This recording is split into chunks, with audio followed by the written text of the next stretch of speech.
Hello friends, आप देख रहे हैं आपका चैनल शेयर बाजार विद आयुष। और दोस्तों, बात करेंगे इस वीडियो में बहुत सारी जो इन्फॉर्मेशन है उसको इस एक वीडियो के अंदर डिस्कस करेंगे।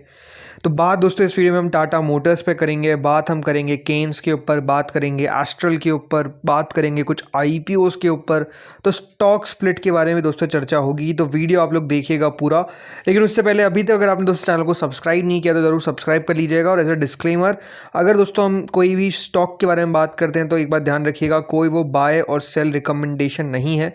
आप बिल्कुल भी उसको बाय और सेल की तरह ना लीजिए। हम सिर्फ देखिए खबर पे बात कर रहे हैं तो उसी तरीके से लीजिएगा। अगर आप बाय सेल करते हैं तो अपने फाइनेंशियल एडवाइजर से कंसल्ट करके करें। एज अ डिस्क्लेमर ये बताना ज़रूरी है।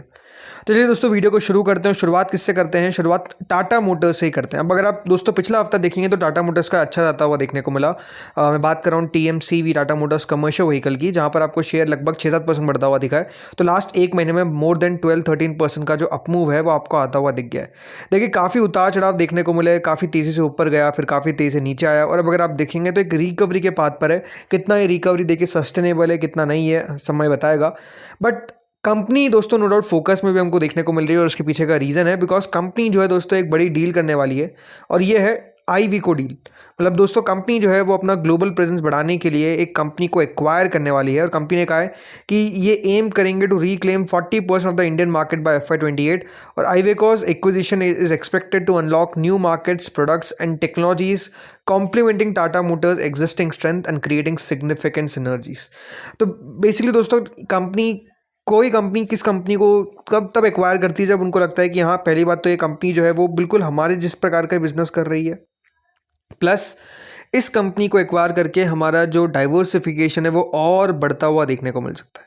राइट, ये याद रखिएगा, मेजर रीजंस रहते हैं किसी भी कंपनी को एक्वायर करने के लिए। अभी कंपनी ने कहा है कि हाँ, वो जो एक्विजिशन का पूरा कामकाज है वो अभी चलता हुआ देखने को मिल रहा है। बट ये कंपनी कहाँ की है? ये दोस्तों इटली की है, इटालियन ट्रक एंड बस मेकर इविको। राइट, तो यहाँ पर कंपनी जो है वो इनको एक्वायर करते हुए देखने को मिलेंगे। और ये भी साफ साफ टाटा मोटर्स का प्लान है कि वो किस तरीके से अपने जो पूरा कमर्शियल व्हीकल है, राइट, इसका एक्सपांशन किस तरीके से करें ग्लोबली भी, और इंडिया में भी जो इनका पूरा मार्केट शेयर है उसको फिर से रिक्लेम किस तरीके से किया जाए। इसके ऊपर कंपनी के जो सीईओ है गिरीश वग, उन्होंने साफ कहा कि उनका जो नेक्स्ट फेज ऑफ ग्रोथ है इसी प्रकार से आपको आता हुआ देखने को मिलेगा। उन्होंने साफ ये रिट्रेट किया कि 40% domestic CV market share by FY 28, while underscoring that Iveco would spawn a new growth engine by opening access to markets, products and technology where the Mumbai-based automaker has a limited presence। तो company जो है वो globally भी अपने आप को किस तरीके से और बड़ी कर पाएगी इवेको के साथ, ये कंपनी का प्लान है। याद रखिए, टाटा मोटर्स अनाउंस किया है कि वो 100% इस कंपनी को एक्वायर करेंगे फॉर $4.5 बिलियन डॉलर्स। राइट, ये साफ साफ जो अनाउंसमेंट है वो किया गया है, तो नो डाउट ये एक सबसे अच्छी बात है। इसके अलावा दोस्तों, इस हफ्ते अगर आप देखेंगे भी तो टाटा मोटर्स को लेकर ब्रोकरेजेस भी थोड़े से पॉजिटिव होते हुए देखने को मिले। जैसे कि यहाँ पर स्टॉक बढ़ गया था बिकॉज 40% जो मार्केट शेयर की बात निकल कर आई, प्लस जो ब्रोकरेज थी वो दोस्तों काफ़ी बुलिश यहाँ पर आपको होती हुई देखने को मिल रही है। ब्रोकरेजेस का मानना है कि स्ट्रॉन्ग डिमांड, हायर मार्जिन और शेयर गेन, मतलब यहाँ से कह सकते हैं कंपनी जो है वो और गेन करती हुई नजर आएगी मार्केट, तो इससे नो डाउट फायदा ही होता हुआ देखने को मिलेगा। इस प्रकार का जो व्यू है, जिसमें CLS ने दोस्तों कहा कि आउट परफॉर्म की रेटिंग को हम मेंटेन रखते हैं। और टाटा मोटर्स CV का जो टारगेट रखा वो 527 रखा, मतलब 27% की उनको लगता है कि अपसाइड देखने को मिल सकती है। ब्रोकरेज ये एक्सपेक्ट कर रहा है कि जो domestic commercial vehicle industry volume है ये आपको ग्रो करता हुआ देखने को मिलेगा in the high single digits in FY 27, supported by freight growth and fleet expansion. तो कंपनी कितना और नई गाड़ियां पेश करेगी, उससे भी जो ग्रोथ है वो टाटा मोटर्स CV में हमको आती हुई देखने को मिलेगी। इसलिए अगर आप देखेंगे तो अभी पॉजिटिव ही चलता हुआ देखने को मिल रहा है। और इस पूरे हफ्ते में मोर देन 6-7% का जो अपमूव है वो टाटा मोटर्स CV में आपको देखने को मिला। PV से बेहतर आप कह सकते हैं CV करता हुआ देखने को मिल रहा है, इसमें कोई डाउट नहीं है। अब आते हैं दोस्तों अगली खबर पे, और अगली खबर किस पर है? एस्ट्रल को लेकर। एस्ट्रल अगर आप लास्ट 5 दिनों में देखेंगे तो 4% नीचे है, एक महीने में 6% नीचे है। बट लास्ट एक साल के अंदर जो रिटर्न है वो दोस्तों मेजरली अगर आप देखेंगे तो हमको आता हुआ देखने को नहीं मिला है। लेकिन अब दोस्तों कंपनी जो है वो एक ऐसा काम करने वाली है जिससे वैल्यू अनब्लॉकिंग होती हुई देखने को मिलेगी। और कंपनी जो है दोस्तों वो करने वाली है डी मर्जर। जी हाँ, यहाँ पर बताया जा रहा है कि दोस्तों एस्ट्रल भी अपने बिजनेस को डी मर्ज करेगी, और ये डी मर्जर जो है वो बेसिकली वैल्यू अनब्लॉकिंग के लिए कंपनी किया जाता है। अभी हाल ही में दोस्तों आपको याद होगा वेदांता ने भी अपना डी मर्जर किया था, और उसमें से आपको 5 और नई कंपनीज निकलती हुई देखने को मिली, मतलब टोटल 5 कंपनीज हो गई। तो आप समझ सकते हैं कि कंपनीज क्यों करती है ऐसा काम। इसके पीछे का रीज़न होता है बिकॉज अगर दोस्तों किसी एक बिजनेस के अंदर बहुत सारे अलग अलग बिजनेस है, राइट। तो उस अलग अलग बिजनेसेस को अगर आप सेपरेटली चलाएंगे तो वो ज़्यादा मुनाफे वाली बात होगी, ना कि एक ही तौर पे चलाया जाए। तो कंपनीज क्या करती है दोस्तों, अपने बिजनेसेस को डीमर्ज करती है ताकि वैल्यू और अनलॉक हो, और बाकी कंपनीज को उनकी वैल्यूएशन जो है वो बिजनेस के हिसाब से मिलता हुआ नजर आए।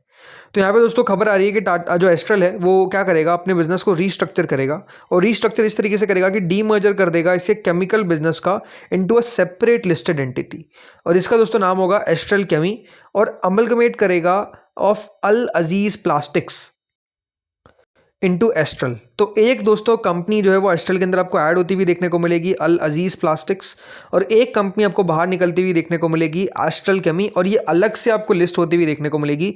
मोस्ट लाइकली दोस्तों यहाँ पर जो है कंपनी बहुत जल्द आपको स्कीम ऑफ अरेंजमेंट भी बताएगी, बट ये बताया दोस्तों साफ साफ कंपनी ने कि हाँ अपने बिजनेसेस को हम अलग करने वाले हैं।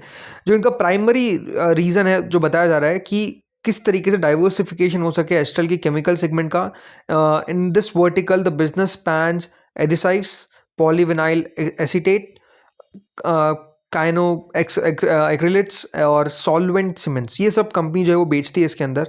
तो आप देखते हैं यहाँ पर कि कंपनी किस तरीके का स्कीम ऑफ अरेंजमेंट रखती है। मोस्ट लाइकली 1:1 होता है कि एक शेयर के बदले हर एक शेयर दे दिया जाता है, बट ये बात ध्यान रखिए डीमर्जर के अंदर आपको जो वैल्यू है वो भी आपको कम होती हुई देखने को मिलेगी एस्ट्रल के अंदर में से, और उसके लिए अलग से एक वैल्यू क्रिएट की जाएगी, किसके लिए, एस्ट्रल केमिकल जो बिजनेस आएगा उसके लिए। तो ये होगा, बट हाँ अभी तो अप्रूवल के लिए दिया है, अभी टाइम लगेगा इसमें, लेकिन हाँ कंपनी ने अनाउंस कर दिया है प्लान, तो नो डाउट यहाँ पर इंटरेस्टिंग होगा एस्ट्रल में मूव। अब देखना आगे किस प्रकार का आता है। देन दोस्तों आते हैं कृष्णा फॉस्कैम पे। ये कंपनी है जो स्टॉक स्प्लिट करने जा रही है। जी हाँ 1:5 का स्टॉक स्प्लिट जो है वो कंपनी करेगी, यानी जो कंपनी का फेस वैल्यू है वो 10 रुपये से आपको 2 रुपये में कन्वर्ट होता हुआ देखने को मिलेगा। एक शेयर के बदले दोस्तों आपको, मतलब एक शेयर जो है वो आपका बेसिकली 5 शेयर में आपको टूटता हुआ देखने को मिल जाएगा। तो 5 शेयर आपके पास हो जाएंगे एक के बदले। तो मान लीजिए अगर आपके पास 2 शेयर है तो 10 शेयर हो जाएंगे, 20 शेयर है तो कितने हो जाएंगे, 20 शेयर है तो दोस्तों 100 शेयर होते हुए देखने को मिल जाएंगे। इस स्टॉक स्प्लिट की दोस्तों जो रिकॉर्ड डेट है वो 3 जुलाई है। मतलब अगर आपको स्टॉक स्प्लिट के अंदर पार्टिसिपेट करना है तो आपको 3 जुलाई से पहले पहले शेयर को खरीदना पड़ेगा। इस बात का ध्यान रखिए, स्टॉक स्प्लिट के अंदर स्टॉक की प्राइस में भी आपको एडजस्टमेंट देखने को मिलेगा। तो जो अगर स्टॉक मान लेते हैं 1000 रुपये पर ट्रेड करता है अगर 2 जुलाई को, तो 3 जुलाई को दोस्तों जब शेयर खुलेगा तो ये बात ध्यान रखिएगा 1000 से नीचे आपको खुलता हुआ देखने को मिलेगा। मतलब 5 डिवाइड कर दीजिए तो 200 रुपये का एक शेयर हो जाएगा। तो इस तरीके से दोस्तों स्टॉक की प्राइस भी एडजस्ट होती है। ऐसा नहीं है कि स्टॉक की प्राइस एडजस्ट नहीं होती है। जस्ट स्टॉक स्प्लिट जो होता है वो कंपनी बेसिकली अपने वॉल्यूम बढ़ाने के लिए सब चीज़ करती है। पॉजिटिव माना जाता है, इसको कोई बहुत बड़ा नेगेटिव माना नहीं जाता है। तो हाँ ये बात ध्यान रखिएगा। देन दोस्तों आते हैं अगली खबर पे। अगली खबर है केन्स टेक्नोलॉजी को लेकर। केन्स टेक्नोलॉजी वैसे इस हफ्ते आप कह सकते हैं उतनी बड़ी गिरावट तो हमको देखने को नहीं मिली, बट हाँ रिकवरी का अटेम्प्ट मार रहा है। 3000 के नीचे जाता हुआ देखने को नहीं मिलता है, रिकवर हो जाता है। अब यहाँ पर दोस्तों केन्स के लिए थोड़ी सी खराब खबर आती हुई देखने को मिल रही है। खबर क्या है कि AMFI रीशफल आपको होता हुआ देखने को मिलेगा, और इसमें फिजिक्स वाला से मिलाकर 6 और कंपनीज है जिनका यहाँ पर स्टेटस जो है वो आपको मिड कैप से स्मॉल कैप होता हुआ देखने को मिल सकता है। तो दोस्तों जो खबर हमको आती हुई देखने को मिल रही है इसके हिसाब से जो कंपनीज, मतलब जो करंट मार्केट कैप के हिसाब से जो MFI के लेवल्स है कि लार्ज कैप जो है वो लगभग 1,07,000 करोड़ के आसपास कंपनी जो होती है वो रहती है, जो पहले 1,05,000 करोड़ थी उसको लिमिट बढ़ा दिया गया। मिड कैप के लिए 32,800 कर दिया गया। तो इस तरीके से याद रखिएगा यहाँ पर जो चेंजेस है वो किए गए हैं। अब चेंजेस के हिसाब से होगा कि दोस्तों जो केन्स टेक्नोलॉजी है वो अब मिड कैप से स्मॉल कैप कंपनी में तब्दील हो जाएगी, बिकॉज कंपनी की मार्केट कैप 21,860 करोड़ है। अब होता क्या है दोस्तों, बहुत सारे आपको इंडेक्स वाइज पैसे लगाते हुए नजर आते हैं। काफ़ी दोस्तों जो इंडेक्स होते हैं वो पैसे लगाते हैं कि हाँ मिड कैप की स्कीम होती है, स्मॉल कैप की स्कीम होती है, राइट, लार्ज कैप की स्कीम होती है। तो इस तरीके से फंड्स की वैल्यू बाइंग आपको देखने को मिलती है। तो नो डाउट अगर ये होता है तो इससे मिड कैप में जो पैसे लगाए जा रहे थे केन्स के अंदर वो आपको फिर से दोस्तों हटते हुए देखने को मिलेंगे, निकलते हुए देखने को मिलेंगे। और अगर ये स्मॉल कैप में आएगा तो स्मॉल कैप में एंट्री होती हुई नजर आ जाएगी। तो ये हमेशा का ध्यान रखिए, थोड़ा सा एडजस्टमेंट होता है जो नजर आएगा। तो ये अपने आप में अच्छी खबर नहीं है, बिकॉज कंपनी का स्टेटस जो है वो डाउनग्रेड होता हुआ देखने को मिलेगा फ्रॉम मिड टू स्मॉल। अब आते हैं दोस्तों आखिरी खबर पे, और आखिरी खबर है आईपीओ को लेकर।